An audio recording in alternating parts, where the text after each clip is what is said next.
বিসমিল্লাহির রহমানির রহিম। বইয়ের নাম ধর্মনিরপেক্ষ মতবাদ। রচনায় অধ্যাপক গোলাম আজম। প্রকাশনায় আধুনিক প্রকাশনী। সূচিপত্র। ধর্মনিরপেক্ষ মতবাদ।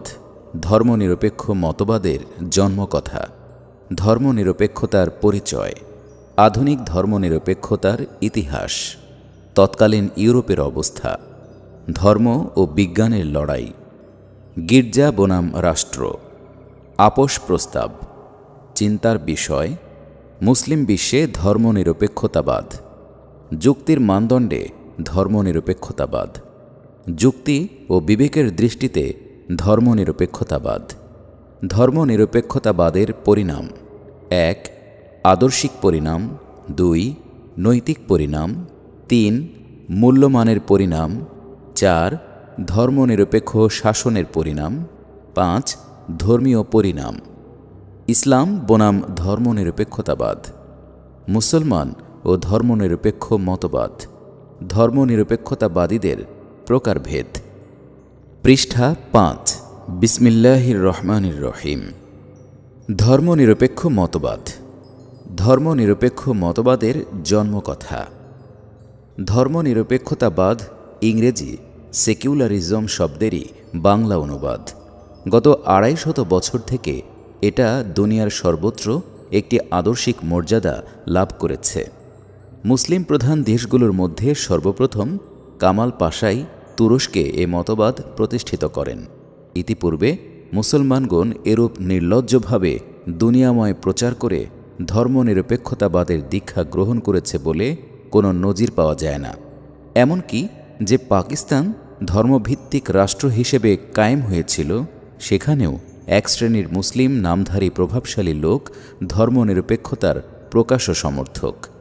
পাকিস্তানের ইতিহাস ধর্মনিরপেক্ষতাবাদীদের ঘৃণ্য ষড়যন্ত্রেরই কলঙ্কময় ইতিহাস। তাই এ মতবাদের জন্ম বৃত্তান্ত, প্রকৃত রূপ ও পরিণাম সম্পর্কে তথ্য ও যুক্তিভিত্তিক আলোচনার প্রয়োজন। ধর্মনিরপেক্ষতার পরিচয়। ধর্মীয় প্রবণতাকে মানুষের ব্যক্তি জীবনে সীমাবদ্ধ রেখে সমাজ জীবনের সকল দিক ও বিভাগকে আল্লাহ ও রাসূলের প্রভাব থেকে মুক্ত রাখার নামই ধর্মনিরপেক্ষতা। সামাজিক, রাজনৈতিক, অর্থনৈতিক ও আন্তর্জাতিক ক্ষেত্রে ধর্মকে পরিত্যাগ করাই এর লক্ষ্য। সে হিসাবে এ মতবাদকে ধর্মহীনতা বলাই সমীচীন। কিন্তু ব্যক্তিগত জীবনে ধর্মের বিধান মেনে চলার বিরুদ্ধে এর কোনো বিশেষ আপত্তি নেই বলে এ মহান উদারতার স্বীকৃতিস্বরূপ এর নাম ধর্মনিরপেক্ষতা রাখা হয়েছে। এ মতবাদে সরাসরি আল্লাহর অস্তিত্বকে অস্বীকার করে না বটে, কিন্তু আল্লাহর গুণাবলী সম্পর্কে এর নিজস্ব ধারণা আছে। আল্লাহ নিজের প্রতি যত গুণই আরোপ করুন না কেন, ধর্মনিরপেক্ষতাবাদী মাত্র কয়েকটা গুণই স্বীকার করতে রাজি। তাদের মতে আল্লাহ এ বিশ্বটা শুধু সৃষ্টি করেছেন, বড়জোর তিনি এ জড় জগতের নিয়ম কানুন, প্রাকৃতিক নিয়ম রচয়িতা। মানুষকেও না হয় তিনিই পয়দা করেছেন।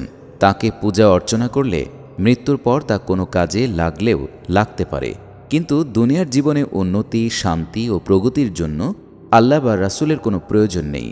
এটাই আল্লাহ সম্পর্কে বিশুদ্ধ ধর্মনিরপেক্ষতার ধারণা। পৃষ্ঠা ৬। সুতরাং ধর্মনিরপেক্ষতাবাদীরা গোটা সমাজ জীবনকেই আল্লাহ এবং ধর্মের অনাবশ্যক হস্তক্ষেপ থেকে মুক্ত রাখাকে আদর্শ বলে মনে করে।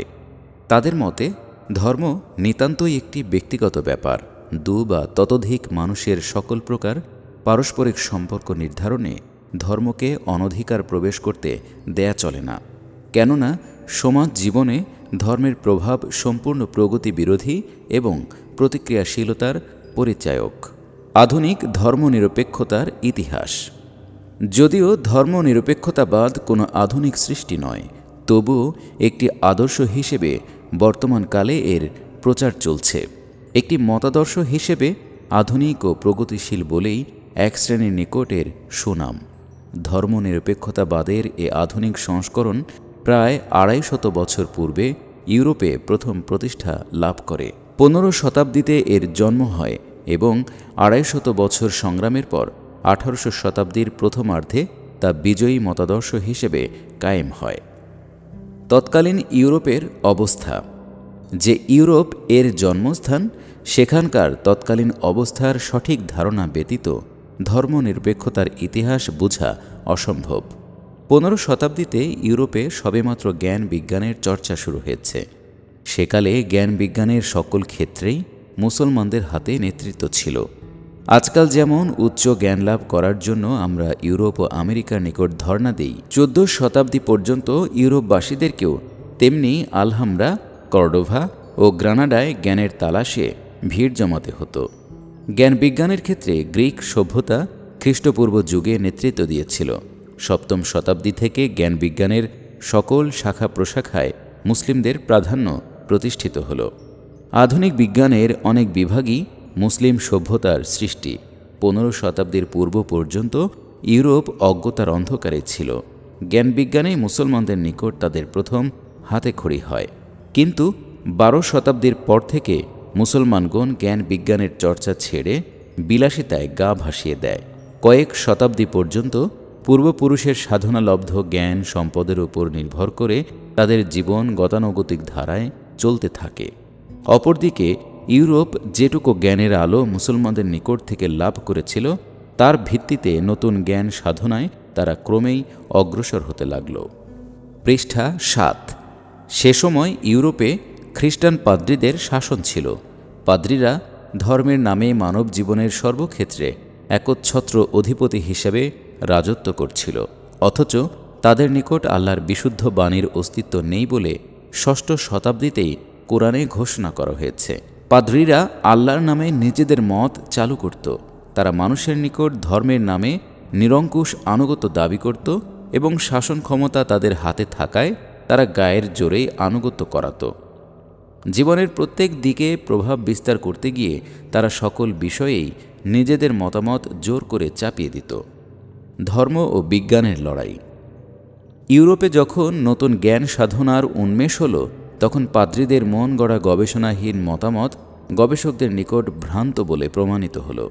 সৃষ্টি জগতের রহস্য যতই উদ্ঘাটিত হতে লাগল, পাদ্রীদের সাথে জ্ঞান সাধকদের মত বৈষম্য ততই প্রকট হয়ে উঠল। বিজ্ঞানীদের প্রত্যেকটি নতুন মত ক্ষমতাসীন পাদ্রীদের ভ্রান্তি প্রমাণ করে চলল। পাদ্রীগণ তখন অনন্যোপায় হয়ে ধর্মের দোহাই পাড়তে শুরু করল এবং শাসন শক্তি প্রয়োগ করে বেত্রাঘাত থেকে মৃত্যুদণ্ড পর্যন্ত অমানসিক শাস্তি দ্বারা গবেষকদের শায়েস্তা করতে লাগল। গ্যালিলিওর ন্যায় শত শত জ্ঞান পিপাসী পাদ্রীদের এ খোদাই অস্বীকার করার পাপে চরম দণ্ড ভোগ করল। এর স্বাভাবিক প্রতিক্রিয়া যা হবার তাই হল। চিন্তা ও গবেষণা ভিত্তিক জ্ঞানের অনুসন্ধানীদের ওপর এ জুলুমের বিরুদ্ধে সুধীমণ্ডলী ও চিন্তাশীলদের মধ্যে বিদ্রোহ দানা বেঁধে উঠল। পাদ্রীদের নিজস্ব মন গড়া মতামতের ভ্রান্তি যতই প্রমাণিত হল, ততই এ বিদ্রোহী শক্তি অধিকতর মজবুত হয়ে চলল। ধর্মের নামে পাদ্রীদের এ অধার্মিক আচরণ বিদ্রোহীদের মনে তীব্র ধর্মবিদ্বেষ সৃষ্টি করল। তারা ধর্মকে মানুষের পক্ষে সকল প্রকার মঙ্গলের বিরোধী বলে চরম সিদ্ধান্ত গ্রহণ করে বসল। গির্জা বনাম রাষ্ট্র। বিদ্রোহীরা প্রবল আত্মবিশ্বাসের সাথে সম্পূর্ণ বেপরোয়াভাবে পাদ্রীদের বিরুদ্ধে প্রকাশ্য সংগ্রাম ঘোষণা করল।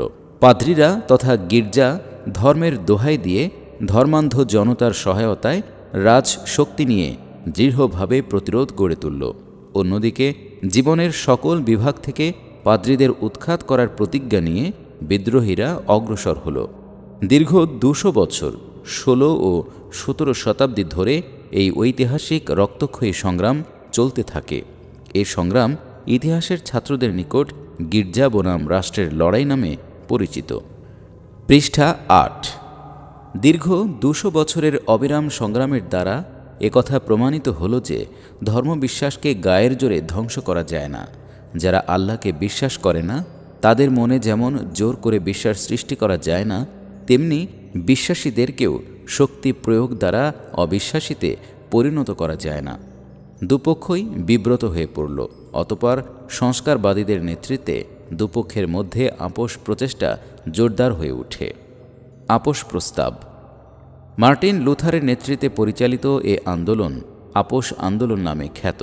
এ আন্দোলনের প্রস্তাব হলো যে ধর্ম মানুষের ব্যক্তিগত জীবনে সীমাবদ্ধ থাকুক এবং মানুষের ধর্মীয় দিকের পরিচালনা ও নিয়ন্ত্রণের ক্ষমতা চার্চের হাতে থাকুক, কিন্তু সমাজের পার্থিব জীবনের সকল দিকের কর্তৃত্ব ও নেতৃত্ব রাষ্ট্রের উপর ন্যস্ত থাকবে এবং পার্থিব কোনো বিষয়েই চার্চের কোনো প্রাধান্য থাকবে না। অবশ্য রাষ্ট্রের নেতৃবৃন্দকে চার্চের নিকটই রাষ্ট্র পরিচালনার দায়িত্ব নেবার সময় শপথ গ্রহণ করতে হবে। সকল দিক বিবেচনা করে এ প্রস্তাব উভয় পক্ষই গ্রহণ করতে রাজি হল। পাদ্রীরা নিজেদের অবস্থা সম্বন্ধে সচেতন ছিল। সমাজের চিন্তাশীল ব্যক্তিদের সমর্থন ছাড়া শুধু ধর্মান্ধ জনতার সাহায্যে যে নেতৃত্ব চলে না, তাও তারা বুঝতে পারল। বিশেষত 200 বছর সংগ্রাম পরিচালনার পর তারা জয়ের আশা সম্পূর্ণ ত্যাগ করল। বিশেষ করে রাষ্ট্র পরিচালকদের চার্চে শপথ গ্রহণ করার প্রস্তাবে পাদ্রীদের কিছুটা ইজ্জত রক্ষার ব্যবস্থা রয়েছে বলে তারা সসম্মানে ক্ষমতাচ্যুত হতে রাজি হল। অপরদিকে বিদ্রোহীরা যদিও ধর্মকে উৎখাত করার ব্রত নিয়েই জয়ের পথে এগিয়ে চলছিল, তবুও তারা এ চিন্তা করেই এ আপোষে সম্মত হল যে পার্থিব জীবনের কোনো ক্ষেত্রেই যদি ধর্ম ও গির্জা কোনো প্রাধান্য না পায়, তাহলে বিষ দাঁতহীন এ সাপকে ভয় করার কোনো কারণ নেই। তাই তারা চার্চকে ধর্মীয় ক্ষেত্রে প্রাধান্য দিতে প্রস্তুত হল। রাষ্ট্র পরিচালকদের চার্চের নিকট শপথ গ্রহণ করায়ও ধর্মদ্রোহীদের আপত্তি হল না। ক্ষমতাচ্যুত পাদ্রীদের এ অসহায় অবস্থায় এটুকু অপার্থিব এবং মূল্যহীন ঘুষ দিতে তারা কার্পণ্য করল না। চিন্তার বিষয়, এভাবে সমাজ জীবন থেকে ধর্মকে নির্বাসিত করার মহতী পরিকল্পনা দীর্ঘ সংগ্রামের পর পরম সাফল্য অর্জন করল। ধর্মনিরপেক্ষতাবাদের এই সাফল্যজনক আন্দোলন সম্পর্কে নিম্নলিখিত কয়েকটি কথা বিশেষ গুরুত্বের সাথে বিবেচনা করতে হবে। পৃষ্ঠা 9। 1. যে দেশে ধর্মনিরপেক্ষতার আন্দোলনের সূচনা হয়, সেখানে জীবনের সর্বক্ষেত্রেই খ্রিস্টান ধর্মযাজকদের প্রাধান্য ছিল। ইসলামের শিক্ষা সেখানে প্রবেশ লাভ করেনি। পার্থিব প্রয়োজনে বস্তুগত ও জড় জীবন সম্পর্কে ইউরোপ মুসলমানদের নিকট থেকে যথেষ্ট জ্ঞান আহরণ করেছিল। একথা ঐতিহাসিক সত্য, কিন্তু তারা ইসলামের শিক্ষা বা ইসলামী জীবন ব্যবস্থাকে মোটেই গ্রহণ করেনি। সে যুগ ছিল মুসলমানদের পতনের যুগ। সে পতনের কারণ তারা ইসলামকে একটি পূর্ণাঙ্গ জীবন ব্যবস্থা হিসাবে দুনিয়ায় কায়েম রাখার দায়িত্ব পালন করেনি। যদিও সেকালের মুসলমানদের ব্যক্তি এবং সমাজ জীবনের বিভিন্ন দিকে উত্তরাধিকার সূত্রে ইসলামের প্রভাব যথেষ্ট ছিল, তবুও তা এমন একটা সজীব ও আকর্ষণীয় শক্তি হিসাবে অবশিষ্ট ছিল না যে ইউরোপবাসীকে তা আকৃষ্ট করতে পারে। মুসলিম বিজ্ঞানীরা যদি তাদের ইউরোপীয় সাগরিদদের নিকট ইসলামকে একটি সুষ্ঠু জীবনবিধান হিসেবে পেশ করতেন, তাহলে ইউরোপের নবজাগরণ ভিন্ন খাতে প্রবাহিত হতে পারত। এতে খ্রিস্টান পাদ্রীদের মন গড়া ধর্ম বিলুপ্ত হয়ে সেখানে ধর্মনিরপেক্ষতাবাদ প্রতিষ্ঠার পরিবর্তে ইসলামী জীবন ব্যবস্থারই রূপায়ণ হয়তো অসম্ভব ছিল না। 2. খ্রিস্টান পাদ্রীদের নিকট আল্লাহর বিধান ছিল না। তারা ধর্মের নামে যা প্রচার করত তা আল্লাহর মনোনীত ধর্ম ছিল না। তারা গ্রিক দর্শন ও বিজ্ঞানের উপর নিজেদের ধর্মীয় মতবাদের ভিত্তি স্থাপন করেছিল। আধুনিক জ্ঞান বিজ্ঞানের ক্রমবিকাশের ফলে তাদের মতবাদের সূত্রসমূহ যখন ভ্রান্ত ও সন্দেহজনক বলে প্রমাণিত হতে শুরু করল, তখন মূল ধর্মই অস্বীকৃত হলো বলে তারা মনে করে বসল। সুতরাং অত্যন্ত স্বাভাবিকভাবেই তারা নতুন শিক্ষা ও আন্দোলনের বিরোধিতা করতে লাগল এবং এ ব্যাপারে তারা যুক্তি ত্যাগ করে শক্তির আশ্রয় গ্রহণ করল। প্রকৃতপক্ষে বিজ্ঞানের এ সংগ্রাম ধর্মের বিরুদ্ধে ছিল না, পাদ্রীদের বিরুদ্ধেই বিজ্ঞানের বিদ্রোহ ছিল। কিন্তু নতুন জ্ঞান সাধকেরা সঠিক ধর্ম সম্বন্ধে অজ্ঞ ছিল বলে তারা ধর্মের বিরুদ্ধেই জিহাদ ঘোষণা করে বসল। সুতরাং একথা নিঃসন্দেহে প্রমাণিত হল যে এতে আধুনিক জ্ঞান বিজ্ঞানের সাথে ইসলামের কোনো সংঘর্ষের সৃষ্টি হয়নি। 3. এ পর্যন্ত আধুনিক জ্ঞান যুক্তি ও তথ্যের ভিত্তিতে যত কিছু সিদ্ধান্ত গ্রহণ করেছে, তার কোনোটাই আল্লাহ ও রাসূলের কোনো সিদ্ধান্তকে ভ্রান্ত প্রমাণ করতে পারেনি। যে কয়টি বিষয়ে বৈজ্ঞানিক গবেষণা ইসলামের নীতি বিরোধী বলে মনে হচ্ছে, তা এখনও থিওরির পর্যায়ে রয়েছে। বাস্তব তথ্য দ্বারা অকাট্যরূপে কোনোটাই প্রমাণিত হয়নি। পৃষ্ঠা 10। মুসলিম বিশ্বে ধর্মনিরপেক্ষতাবাদ। উপরোক্ত তিনটি মন্তব্য মিথ্যা প্রমাণ করার সাধ্য কারণ নেই। তবুও মুসলিম দুনিয়ায় ধর্মনিরপেক্ষতার প্রসার কেমন করে হলো? আধুনিক শিক্ষায় শিক্ষিত এক শ্রেণীর মুসলিম সর্বত্র ইসলামকেও পাদ্রীদের ধর্মের ন্যায় উন্নতি ও প্রগতি বিরোধী মনে করছে। এর কারণ বিশ্লেষণ করে নিম্নলিখিত তথ্য পাওয়া যায়। ১. মুসলিম বিশ্বে যারা জ্ঞান চর্চা করেছেন তাদের অনেকেই ইসলাম সম্পর্কে অনেক অমুসলিম চিন্তানায়কের চেয়েও কম জানেন। তারা অনেক মোটা মোটা বই মুখস্থ করেছেন, কিন্তু কোরআন ও হাদিস অধ্যয়ন করার সুযোগ পাননি, হয়তোবা প্রয়োজনও বোধ করেননি। অপরদিকে মুসলমানদের মধ্যে যারা কোরআন ও হাদিসের গবেষণা করেছেন তাদের অধিকাংশই আধুনিক জ্ঞান বিজ্ঞান অধ্যয়ন না করার ফলে এবং পার্থিব জীবনকে সর্বদিক দিয়ে ইসলামী দৃষ্টিভঙ্গিতে বিচার করার সুযোগের অভাবে গোটা মুসলিম সমাজকে যোগ্য নেতৃত্ব দান করতে অক্ষম। দীর্ঘকাল অনইসলামী শাসনের ফলে ইসলামী মন মগজ ও চরিত্র বিশিষ্ট ব্যক্তিদের নেতৃত্ব জীবনের সকল দিক থেকেই উৎখাত হওয়া স্বাভাবিক ছিল। ফলে আধুনিক জ্ঞান বিজ্ঞানে সমৃদ্ধ অথচ ইসলামী মন মস্তিষ্ক শূন্য মুসলমানদের নেতৃত্বই প্রতিষ্ঠা লাভ করল। এ নেতৃত্বের পক্ষে ইসলামী সমাজ ব্যবস্থা প্রতিষ্ঠার বিরোধিতা করা এবং যে কোনো পন্থায় ধর্মনিরপেক্ষতাবাদ প্রতিষ্ঠার পথ মুক্ত করার চেষ্টায় প্রবৃত্ত হওয়া মোটেই বিস্ময়কর নয়। ২. মানব সভ্যতার ইতিহাস থেকে একথা প্রমাণিত হয় যে জ্ঞান সাধনা, তথ্যানুসন্ধান ও চিন্তা গবেষণার ইঞ্জিনই বিশ্বের এ বিরাট গাড়িখানাকে টেনে নিয়ে চলছে। চিন্তানায়ক সাধকরাই উক্ত ইঞ্জিনের পরিচালক। তাদের মর্জি অনুযায়ী গোটা গাড়ির সকল যাত্রীকে চলতে হয়। যতদিন মুসলমান জাতি চিন্তার ক্ষেত্রে নেতৃত্ব দিচ্ছিল, ততদিন ইসলামী চিন্তাধারাই মানব জাতিকে প্রভাবান্বিত করেছিল। সত্য ও মিথ্যা, সুন্দর ও অসুন্দর, ভালো ও মন্দের ইসলামী মাপকাঠি তখন একমাত্র গ্রহণযোগ্য ছিল।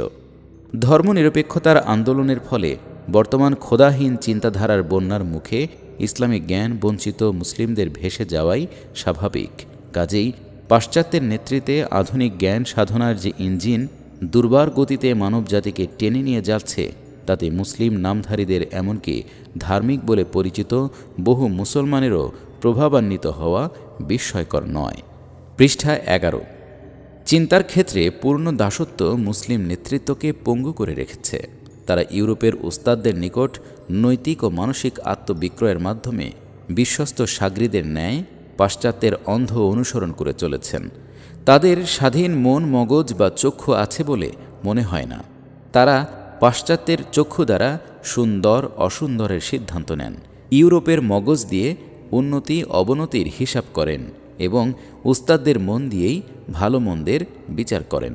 ইউরোপের এসব মানুষ সন্তানগণ যদি মানসিক দাসত্ব ত্যাগ না করেন, তাহলে একদিন রাজনৈতিক দাসত্বই এর স্বাভাবিক পরিণতি হিসেবে স্বাধীন মুসলিম দেশগুলোর উপর নেমে আসবে। প্রাকৃতিক সম্পদে সমৃদ্ধ থাকা সত্ত্বেও মুসলিম দেশগুলো আজ এ কারণেই বিভিন্ন জাতির অর্থনৈতিক ও সাংস্কৃতিক গোলামে পরিণত হতে চলেছে। পৃষ্ঠা 12। যুক্তির মানদণ্ডে ধর্মনিরপেক্ষতাবাদ। ধর্মনিরপেক্ষতাবাদের ইতিহাস পাঠ করে কারো এ ধারণা করা উচিত নয় যে 15 শতাব্দীর পূর্বে কোনো কালেই এ মতবাদ দুনিয়ায় প্রচলিত ছিল না। প্রকৃতপক্ষে পূর্ণাঙ্গ ধর্মের সাথে ধর্মনিরপেক্ষতাবাদের লড়াই চিরন্তন। যখনই আল্লাহর নিকট থেকে প্রাপ্ত পূর্ণাঙ্গ জীবন বিধান মানব সমাজে কায়েম করার উদ্দেশ্যে নবী ও রাসূলগণ আওয়াজ তুলেছেন, তখনই শাসক শ্রেণীর পক্ষ থেকে নানা অজুহাতে প্রবল বিরোধিতা হয়েছে। ইব্রাহিম আলাইহিস সালামের সময় নমরুদ ও মুসা আলাইহিস সালামের সময় ফিরআউন কঠোরভাবে পূর্ণাঙ্গ ধর্মের বিরোধিতা করেছে, অথচ তারা আল্লাহকে সৃষ্টিকর্তা হিসেবে স্বীকার করত। ধর্মকে কোনো সময়ই তারা অস্বীকার করেনি। নমরুদের দরবারে রাজ পুরোহিত ছিল ইব্রাহিম আলাইহিস সালামেরই পিতা আজর। আল্লাহকে ও ধর্মকে জীবনের সর্বক্ষেত্রে পরিচালক শক্তি হিসাবে গ্রহণ করতে তারা কিছুতেই রাজি ছিল না। সুতরাং আধুনিক পরিভাষায় তাদেরকেও ধর্মনিরপেক্ষতাবাদী বলতে হবে। হজরত মুহাম্মদ সাল্লাল্লাহু আলাইহি ওয়াসাল্লামের যুগে আবু লাহাব এবং আবু জেহেলও ধর্মনিরপেক্ষতাবাদী ছিল। যুক্তি ও বিবেকের দৃষ্টিতে ধর্মনিরপেক্ষতাবাদ। প্রাচীন ও আধুনিক ধর্মনিরপেক্ষতাবাদীরা তাদের মতবাদকে কোনো দিক দিয়েই মজবুত যুক্তি দ্বারা দুর্ভেদ্য করে তুলতে পারেনি। দলিল প্রমাণের পরিবর্তে তারা সর্বদাই অন্ধশক্তির আশ্রয় গ্রহণ করতে বাধ্য হয়েছে। শাসন ও অর্থশক্তি প্রয়োগ করেই তারা গায়ের জোরে ধর্মনিরপেক্ষতাবাদকে কায়েম রাখতে চেষ্টা করে। যুক্তির কোষ্ঠী পাথরে যাচাই করলে ধর্মনিরপেক্ষতাবাদের ন্যায় অবৈজ্ঞানিক মতবাদ আর কিছুই নেই বলে মনে হয়। অথচ আশ্চর্য ব্যাপার যে ধর্মনিরপেক্ষতাবাদীরাই সবচেয়ে বেশি বুদ্ধি ও জ্ঞানের দোহাই পাড়েন। তাই যুক্তি ও বিবেকের দৃষ্টিতে ধর্মনিরপেক্ষতার বিশ্লেষণ হওয়া প্রয়োজন। ১.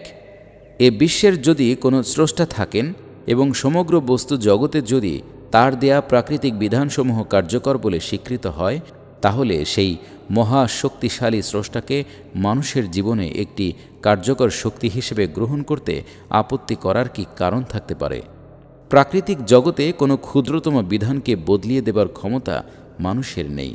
এমনকি মানুষ তার আপন শারীরিক বিধিও ইচ্ছামতো পরিবর্তন করে সুস্থ থাকতে পারে না। এমতাবস্থায় মানব জীবনে সামঞ্জস্য ও শৃঙ্খলা বিধানের জন্য কোন বিধি ব্যবস্থা বিশ্বস্রষ্টার নিকট থেকে গ্রহণ না করার সিদ্ধান্তকে কী রূপে যুক্তিভিত্তিক বলে মেনে নেওয়া যায়? যিনি জীব জগৎ, উদ্ভিদ জগৎ ও সৌরমণ্ডলের শান্তি ও স্থিতিশীলতার বিধান দিয়েছেন, তাকে মানবজাতির জন্য বিধানদাতা হিসেবে স্বীকার করায় আপত্তি কেন? প্রকৃত ধর্মনিরপেক্ষতাবাদীরা এখানে মুনাফিকের আশ্রয় গ্রহণ করে থাকে। আল্লাহ নেই বলে ঘোষণা করবার দুঃসাহস করা বুদ্ধিমানের কাজ নয় মনে করেই তারা ধূর্ততা বক্রপথ অবলম্বন করে থাকে। বাস্তব ক্ষেত্রে নিয়মতান্ত্রিক শাসনকর্তার তথা কনস্টিটিউশনাল হেডের ন্যায় প্রভাবহীন এক দুর্বল সত্তা হিসেবে আল্লাহকে স্বীকার করে তারা স্রষ্টায় বিশ্বাসীদেরকে ধোঁকা দেবার অপরূপ কৌশল ফেঁদেছে। এ পন্থায় বাহ্যিক আচার অনুষ্ঠান সর্বস্ব ধর্মে তুষ্ট এক শ্রেণীর ভীরু লোক ধর্মনিরপেক্ষতাবাদকে স্বীকার করেও আল্লাহকে খুশি করা যায় বলে বিশ্বাস করে, আর শাসন শক্তির ধারক ধর্মনিরপেক্ষতাবাদীরা এ ভীরু ধার্মিকদের সমর্থনেই টিকে থাকার চেষ্টা করে। এই সমর্থনটুকুর জন্যই ধর্মনিরপেক্ষতাবাদী শাসকরা আল্লাহকে অবিশ্বাস করলেও মুখে স্বীকার করে থাকে। ২. ধর্মনিরপেক্ষতাবাদীরা আল্লাহকে ব্যক্তিগত জীবনে আনুগত্যের অধিকারী বলে স্বীকার করে এবং সমাজ জীবনে আল্লাহ ও ধর্মকে মানার প্রয়োজন নেই বলে ঘোষণা করে। এখানে প্রশ্ন হলো, কোন দলিলের ভিত্তিতে তারা আল্লাহর ক্ষমতাকে ব্যক্তিগত এলাকায় সীমাবদ্ধ করেন? আল্লাহ কি কোথাও এ বিষয়ে কোনো ইঙ্গিত দিয়েছেন? ব্যক্তিগত জীবনে আল্লাহর উদ্দেশ্যে কিছু পূজা পার্বণ ও নামাজ রোজার অনুষ্ঠান পালন করলেই তিনি সন্তুষ্ট হবেন এবং জীবনের অন্যান্য ক্ষেত্রে নিজ বুদ্ধি অনুযায়ী যার যেরূপ খুশি জীবনযাপন করলেও আল্লাহর কোনো আপত্তি নেই বলে কোনো নবীর নিকট ওহী নাজিল হয়েছে কি? আল্লাহ যদি নিজে তার আনুগত্যের দাবিকে মানুষের ব্যক্তি জীবনে সীমাবদ্ধ করে না থাকেন, তাহলে ধর্মনিরপেক্ষতাবাদীদের নির্দেশেই কি আল্লাহকে সমাজ জীবনে অমান্য করা বুদ্ধিমানের কাজ হবে? আল্লাহ যদি মানুষের পারিবারিক, সামাজিক, রাজনৈতিক, অর্থনৈতিক ও জীবনের অন্যান্য ক্ষেত্রে মানুষের জন্য কোনো বিধান নাই দিয়ে থাকেন, তাহলে এমন শক্তিকে ব্যক্তিগত জীবনেই পূজা করার প্রয়োজন কি? মানুষের জীবনে চলার পথের সঠিক সন্ধান যিনি দিতে পারেন না, তার উদ্দেশ্যে প্রার্থনা করার প্রেরণা কীরূপে জাগবে? সমস্যার সংকুল পার্থিব জীবনে যিনি আমাদের শান্তির পথ দেখান না, তিনি পরকালে শান্তি দেবেন বলে ভরসা করা একেবারেই অর্থহীন। পৃষ্ঠা 14। তিনি সমগ্র বিশ্বকে সৃষ্টি করার পর এর উপর ক্ষমতা প্রয়োগ করতে সক্ষম নন বলে মনে করার কারণ কি? গোটা সৃষ্টি জগৎ কঠোর নিয়মের রাজত্ব মেনে চলছে। এ নিয়মাবলী যিনি সৃষ্টি করেছেন তার আনুগত্যকে মন্দির, গির্জা ও মসজিদে সীমাবদ্ধ করে রাখবার ধৃষ্টতা কেন? মানব জীবনে তাকে সক্রিয় শক্তি হিসেবে স্বীকার না করার কোনো যুক্তি থাকতে পারে কি? ৩. যিনি এ বিশাল বিশ্বের ক্ষুদ্র, বৃহৎ, দৃশ্য, অদৃশ্য যাবতীয় সৃষ্টি পরিচালনা করছেন, জ্ঞানের দিক দিয়ে কোনো বিষয়ে তার ত্রুটি থাকা কিছুতেই সম্ভব নয়। মহাজ্ঞানী, হাকিম ও আলিম না হলে তার পক্ষে অগণিত গ্রহ উপগ্রহ খচিত শূন্য মণ্ডলে শৃঙ্খলা রক্ষা করা অসম্ভব হতো। মানুষের জটিল শরীর বিজ্ঞানের যাবতীয় নিয়মকানুন যিনি তৈরি করেছেন, একমাত্র তিনি মানব জীবনে শান্তি স্থাপনের পথ নির্দেশ করতে সক্ষম। শারীরিক সুস্থতার জন্য যেমন আল্লাহর প্রাকৃতিক বিধান তালাশ করতে হয়, তেমনি ব্যক্তি ও সমাজ জীবনের সঠিক ব্যবস্থার জন্য তারই শরণাপন্ন হওয়া ছাড়া উপায় নেই। আল্লাহ আছেন অথচ সর্বজ্ঞ নন বা সর্বাবস্থায় নেই, এ কথার চেয়ে অযৌক্তিক সিদ্ধান্ত আর কি হতে পারে? হয় আল্লাহ নেই, আর না হয় সর্বত্রই আছেন। তিনি মন্দির ও মসজিদে আছেন, আর আদালত ও ফৌজদারিতে, আইনসভায়, রাজনৈতিক ও ব্যবসা বাণিজ্যের ক্ষেত্রে তার অস্তিত্ব নেই, এ কথা একমাত্র নির্বোধেরাই মেনে নিতে প্রস্তুত হতে পারে। সুতরাং আল্লাহকে স্বীকার করলে তাকে জীবনের সর্বক্ষেত্রেই আইনদাতা হিসাবে মানতে হবে। 4. ব্যক্তি জীবনে ধর্মীয় বিধান মেনে চলা এবং সমাজ জীবনকে ধর্মের প্রভাব থেকে মুক্ত রাখার মতবাদ অত্যন্ত দুরভিসন্ধিমূলক। যারা এই মতবাদের প্রচারক তারা ব্যক্তি জীবনেও ধর্মের বন্ধন স্বীকার করতে রাজি হয় না। ধর্ম যদি ব্যক্তিগত ব্যাপার বলে স্বীকারই করো, তাহলে তোমরা ব্যক্তি জীবনেও ধর্মকে মেনে চলো না কেন? ধর্মনিরপেক্ষতাবাদীকে এ প্রশ্ন করা হলে উদারনীতির দোহাই দিয়ে বলে যে এ প্রশ্ন করাটাও সামাজিক ব্যাপার।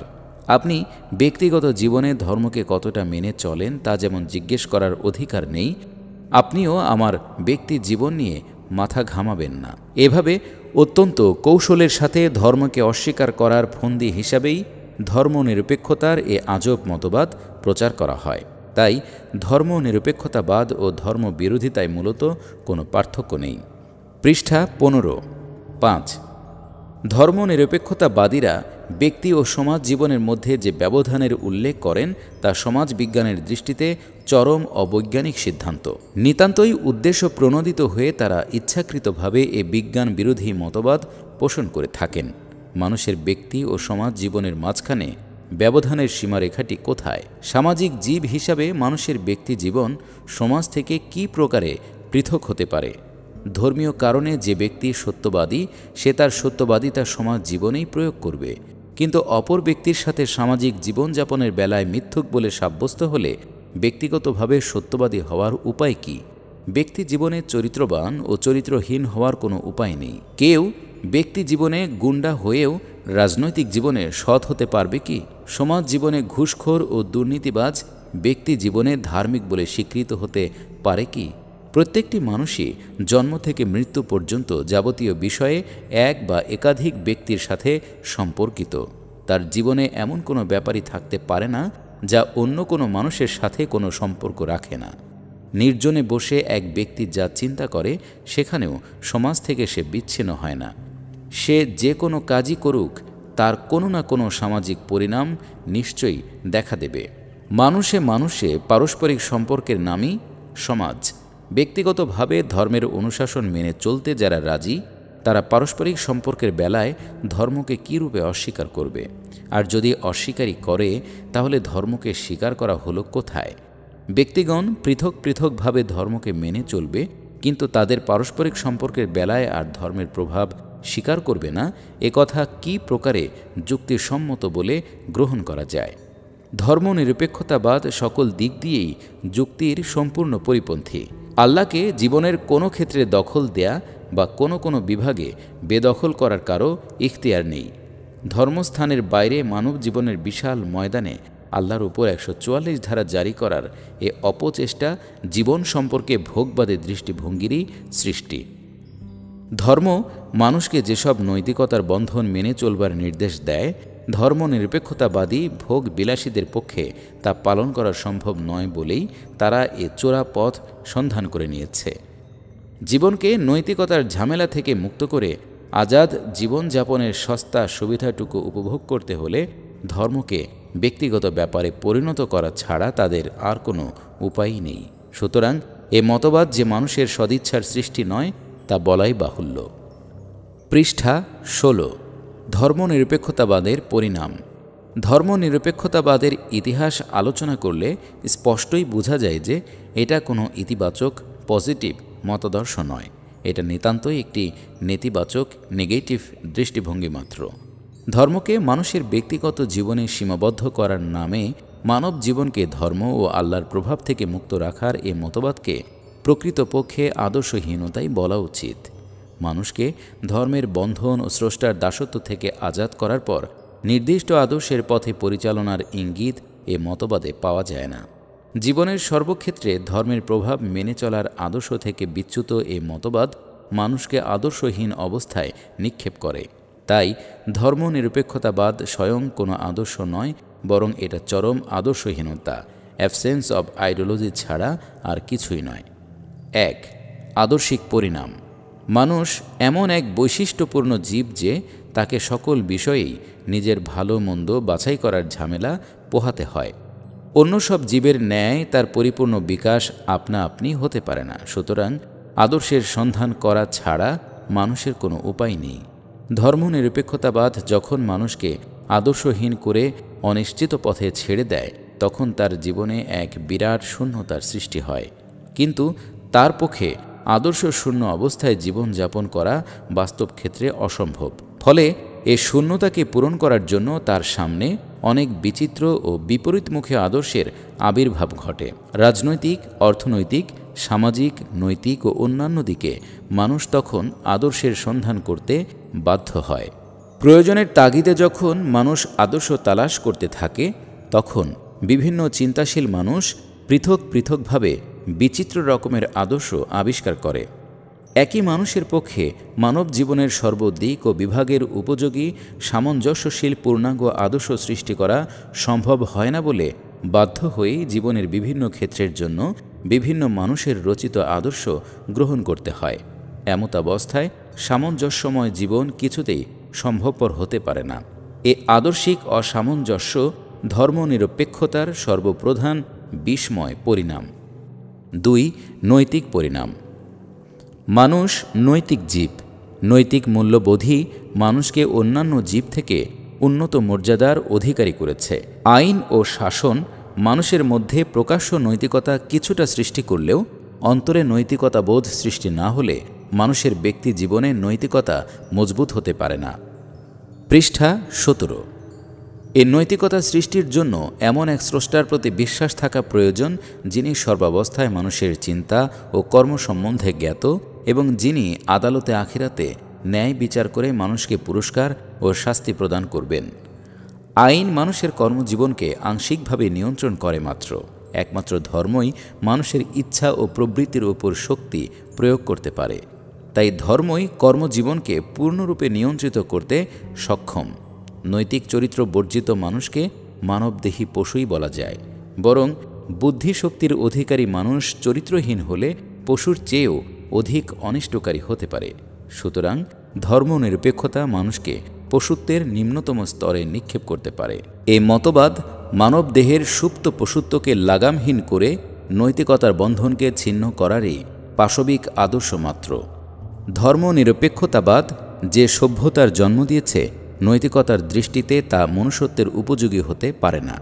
মনুষ্যত্ববোধ জাগ্রত করার একমাত্র অবলম্বনই ধর্মবোধ। মানুষ তার পশু প্রবৃত্তির তাড়নায় ধর্মকেও কুপ্রবৃত্তির সহায়ক হিসাবে ব্যবহার করার চেষ্টা করে বটে, কিন্তু ভালো ও মন্দ সম্বন্ধে মানুষের যে সহজাত ধারণা রয়েছে তা একমাত্র ধর্মেরই অবদান।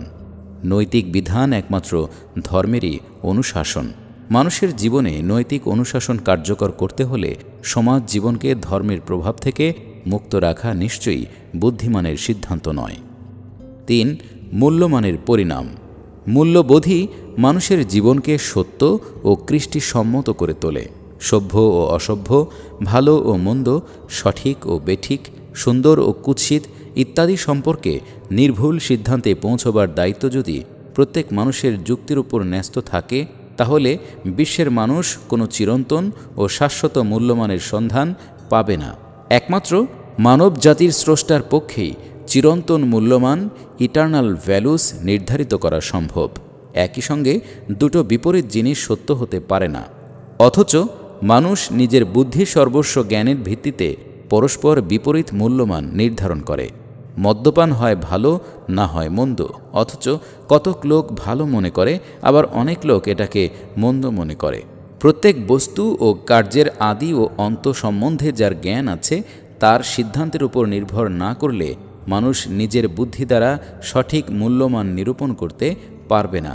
ফলে এক সময় যা ঠিক বলে সিদ্ধান্ত করবে, অন্য সময় আবার বেঠিক বলে তা বর্জন করবে, অথচ তা একবার ঠিক ও পরে বেঠিক হতে পারে না।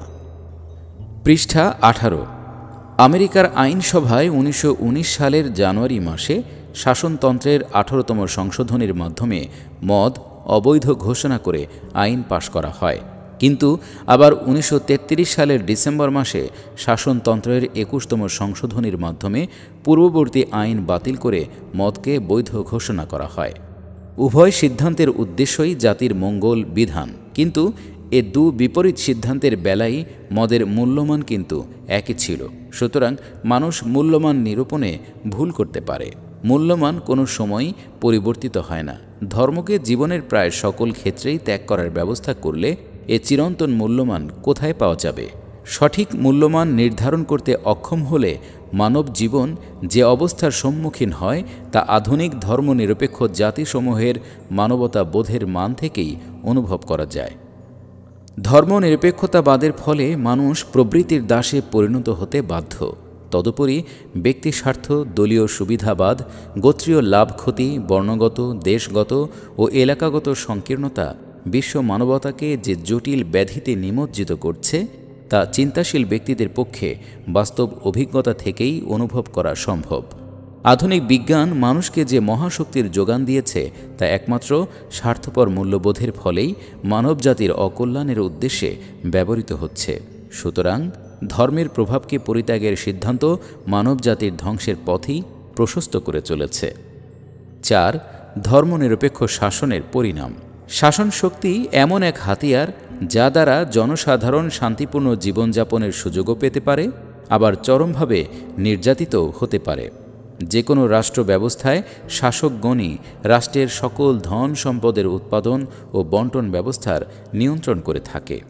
আইন রচনা দ্বারা তারা নাগরিকদের সমগ্র জীবনের উপরই প্রচণ্ড প্রভাব বিস্তার করতে সক্ষম। তাদের পরিচালিত বিচার পদ্ধতির উপরই সর্বসাধারণের মান ইজ্জত সম্পূর্ণ নির্ভরশীল। শিক্ষা ব্যবস্থার মাধ্যমে জাতির ভবিষ্যৎ মন মগজ গঠন করার চাবিকাঠিও তাদের হাতে ন্যস্ত। বিশেষভাবে আধুনিক যুগে নাগরিকদের গোটা জীবনের সুখ দুঃখ, মান অপমান, উন্নতি অবনতি রাষ্ট্র পরিচালক ও শাসকবৃন্দের ইচ্ছা, মনোবৃত্তি ও দৃষ্টিভঙ্গির উপর অনেকখানি নির্ভর করে। এমত অবস্থায় শাসক সম্প্রদায় আল্লাহর দাসত্ব ও ধর্মের বন্ধন থেকে যদি মুক্ত হয়, বিশ্বস্রষ্টার নিকট যদি জবাবদিহিতার অনুভূতি শূন্য হয় এবং আখিরাতে পুরস্কার ও শাস্তির প্রতি যদি অবিশ্বাসী হয়, তাহলে নিঃসন্দেহে তারা সুবিধাবাদী নীতি অনুসরণ করে চলবে। পৃষ্ঠা 19।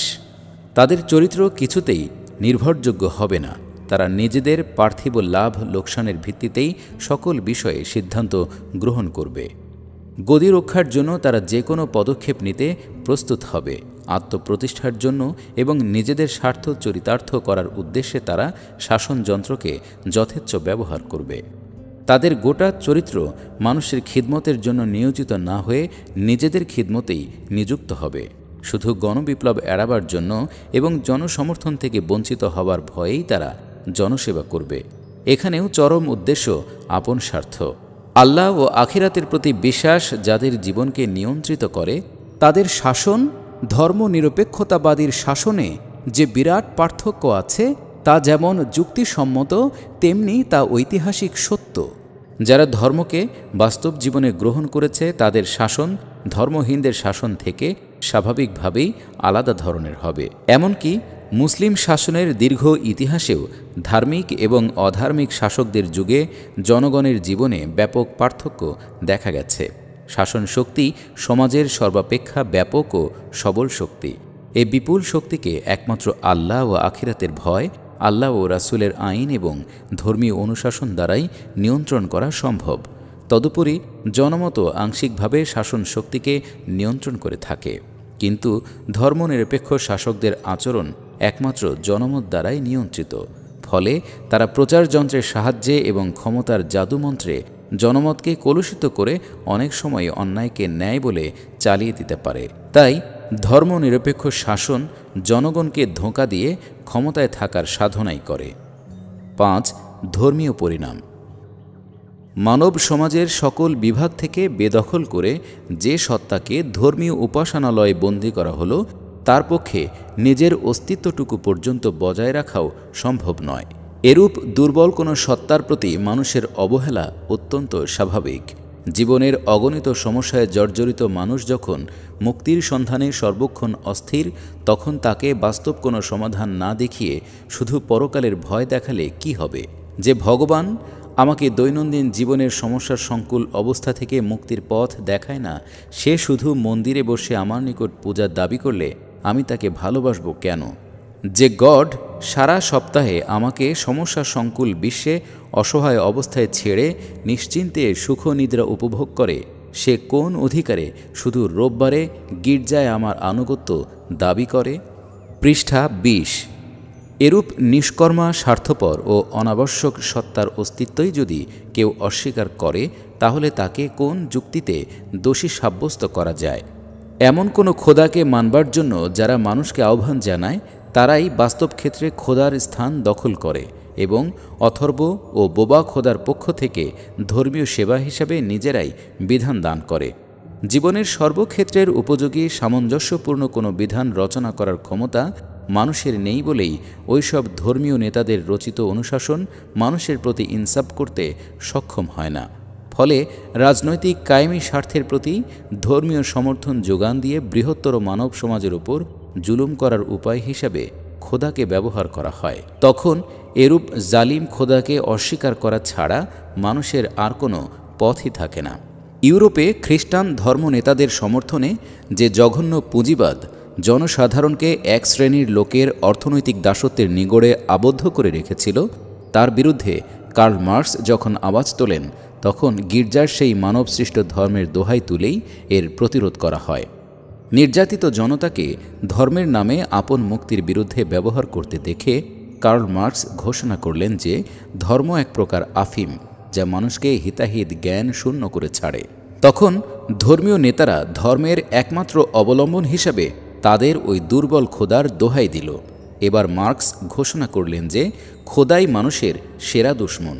কার্ল মার্কসের মতবাদ মানব জীবনের জন্য সামগ্রিক বিধান দেয় না বলেই তা সামঞ্জস্যপূর্ণ নয় এবং একমাত্র অর্থনৈতিক দৃষ্টিকোণ থেকে মানব সমস্যাকে অধ্যয়ন করার ফলে তার রচিত সমাধান মানুষকে মুক্তি দিতে সক্ষম হয়নি। তিনি অর্থনৈতিক স্বাধীনতার নামে মানুষকে মানুষের পূর্ণ দাস হওয়ার অকৃত্রিম পথই প্রদর্শন করেছেন, কিন্তু তিনি ধর্ম ও খোদার বিরুদ্ধে যে বিদ্রোহ ঘোষণা করেছেন তা খ্রিস্টান পাদ্রীদের কৃত্রিম ধর্মেরই প্রতিক্রিয়া। খোদাকে জীবনের সকল ক্ষেত্র থেকে নির্বাসিত করে গির্জায় আবদ্ধ করার পর তাকে রাজনৈতিক ও অর্থনৈতিক জুলুমের সমর্থক হিসেবে পেশ করা ছাড়া জীবনে খোদার প্রয়োজনই বা কী থাকতে পারে? তাই ধর্মনিরপেক্ষতাবাদ বাস্তব ক্ষেত্রে নাস্তিকতার দিকে মানুষকে ধাবিত করে। নাস্তিকতা প্রকৃতপক্ষে ধর্মনিরপেক্ষতারই স্বাভাবিক পরিণাম।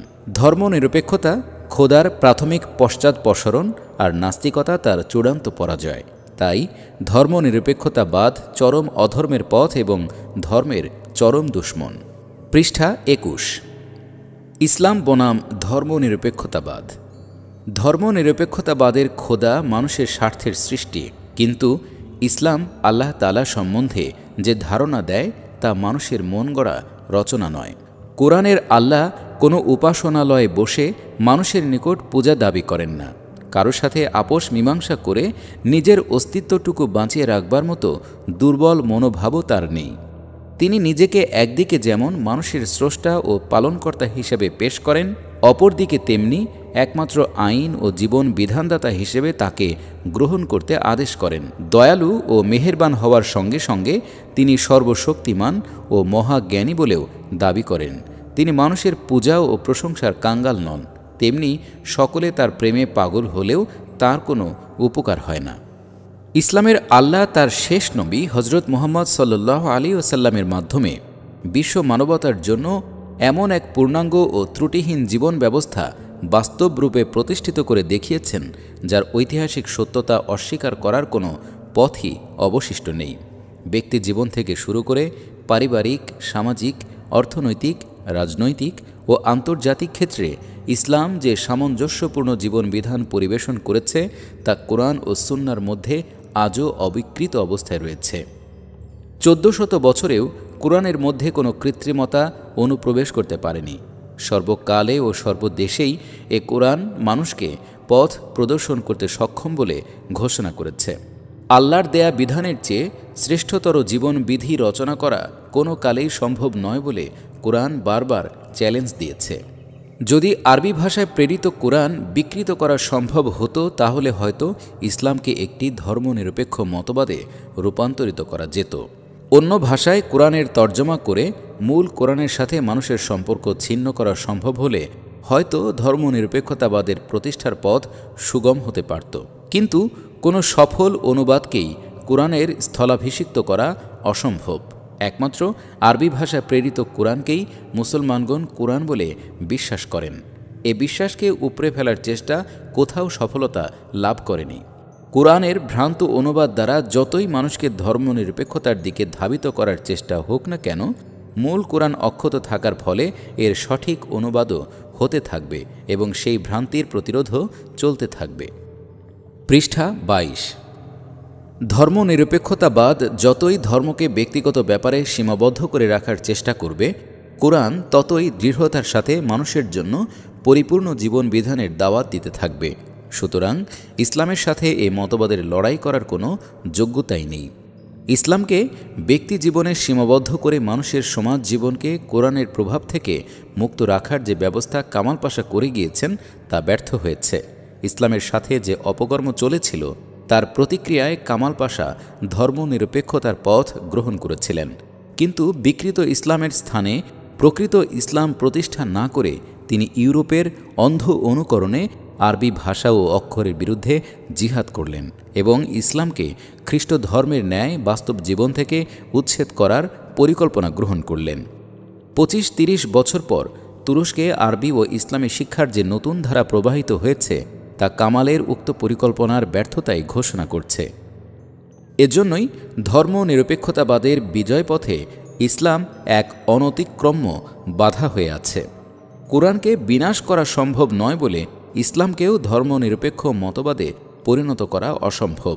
কোরআন মানুষের জীবনে সর্বক্ষেত্রে এত স্পষ্ট বিধান দিয়েছে যে মূল কোরআন অবিকৃত থাকা অবস্থায় যুক্তির জোরে সমাজ জীবন থেকে ইসলামকে উৎখাত করার সাধ্য কারও নেই। অবশ্য সামরিক শক্তি বলে সাময়িকভাবে দমন করা সম্ভব। মুসলমান ও ধর্মনিরপেক্ষ মতবাদ। ধর্মনিরপেক্ষ মতবাদ সম্বন্ধে উপরোক্ত আলোচনার পর একথা স্বীকার করা ছাড়া কোনো উপায় নেই যে ইসলামে বিশ্বাসী কোনো মানুষের ধর্মনিরপেক্ষ দৃষ্টিভঙ্গি থাকা স্বাভাবিক নয়। মুসলমান নাস্তিক কথাটা যেমন হাস্যকর, ধর্মনিরপেক্ষ মুসলমান কথাটাও তেমনি কৌতুকপ্রদ।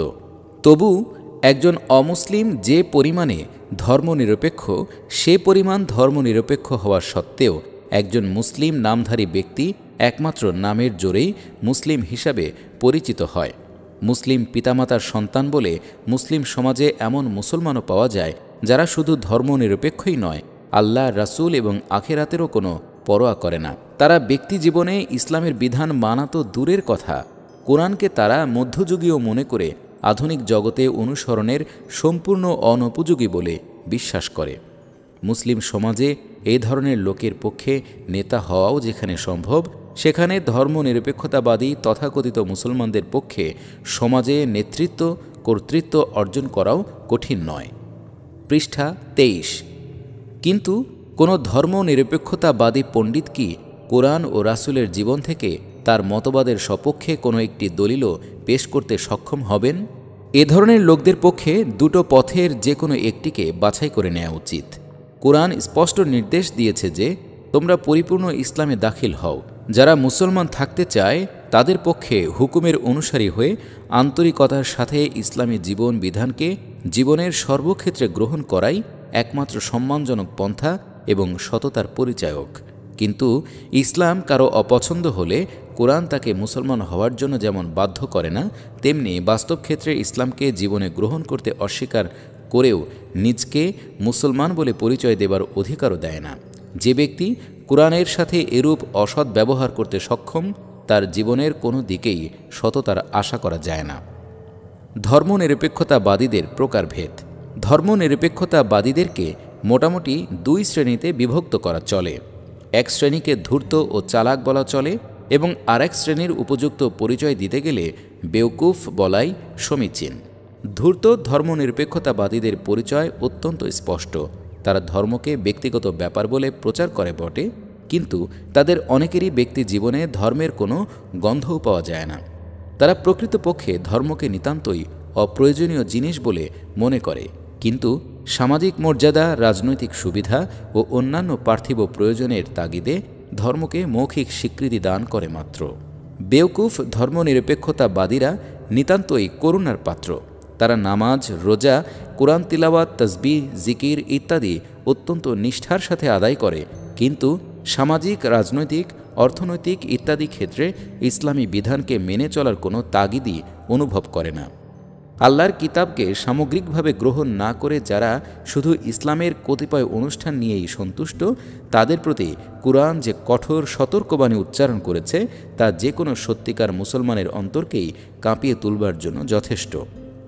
আল্লাহ পাক বলেন, তোমরা কি কিতাবের কতক অংশের প্রতি বিশ্বাস স্থাপন করেছ এবং আর কতক অংশকে অবিশ্বাস করো? যারা এরূপ করে তাদের জন্য এ দুনিয়ার জীবনে লাঞ্ছনা ও অবমাননা ছাড়া আর কি বদলাই বা থাকতে পারে। অতঃপর পরকালে তাদেরকে ভয়ঙ্কর শাস্তির দিকে ঠেলে দেওয়া হবে। সমাপ্ত।